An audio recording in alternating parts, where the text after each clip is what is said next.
និយាយចេះវិញបងនេះចាអញ្ចឹងប្រើប្រុសស្រីប្រើបានដូចគ្នាបងណាចាស្បែកស្អាតជូនច្បាស់ចាសំដៅដល់បងពុកនេះក្នុងចានេះបងចាបែកគ្នាជូនស្អាតវាខ្សែវាអីផ្លែរបស់ណាខ្ញុំបានអាលុបបាត់ក្នុងក្រៅឲ្យទេដោយសារខ្ញុំប្រញាប់ដែរអញ្ចឹងណាហើយអីវ៉ាន់ហ្នឹងកាបូបហ្នឹងបងអាហ្នឹងណាសាច់ហ្នឹងផ្ទាល់តែម្ដងអានេះគឺចឹងដែរបងអាច screenshot មកក៏បានណាបងណាចា screenshot មកក៏បាន 90% ឲ្យបងចាអានេះខ្ញុំបង្ហាញពីបែបផ្សេងឲ្យបងមើលណា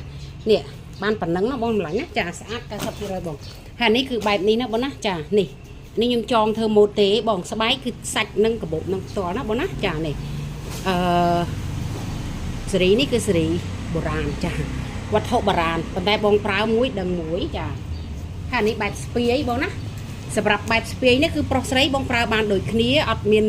សាញថាអូតតែស្រីតតែប្រុសទេបងគឺស្អាតជាងកាបូបនឹងរូបនឹងណាបងដាក់ iPad ចូលចាដាក់ iPad ចូលព្រោះ style របស់វាសេរីចាស់ណាបងស្អាតក្នុងវាណាអត់មានស្ទើរអីទេចាហើយសម្រាប់នេះគឺបងដាក់ឯកសារនេះដាក់ឯកសារដាក់កុំព្យូទ័រតែដាក់បានអាស័យតូចទេណាបងស្អាត 90% បង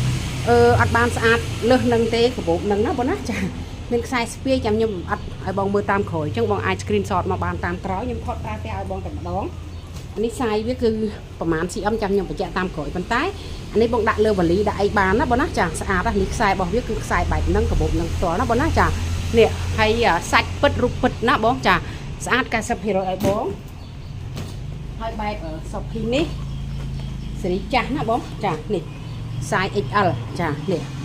សាច់ណាបងណាសម្រាប់បងប្អូនយើងចង់ប្រើវត្ថុបុរាណខ្ញុំរីកមិនឲ្យបងប្រើបែបនេះណាបងណាចានេះស្អាតណាបងនេះមានអានឹងមួយហើយអានេះមួយទៀតណាបងណាចាប្រើបានពីរ lifestyle វត្ថុបុរាណហ្នឹងណាស្អាតណាបងនេះហើយអាហ្នឹងគឺមានតែពីរហ្នឹងទេណាវត្ថុបុរាណហ្នឹងហើយមានអាឡាយពណ៌កាឡាមួយទៀតណាបងចាហើយអានេះបងដាក់កៅអៅក៏បានបងដាក់ឯកសារក៏បានចានេះស្អាតជាង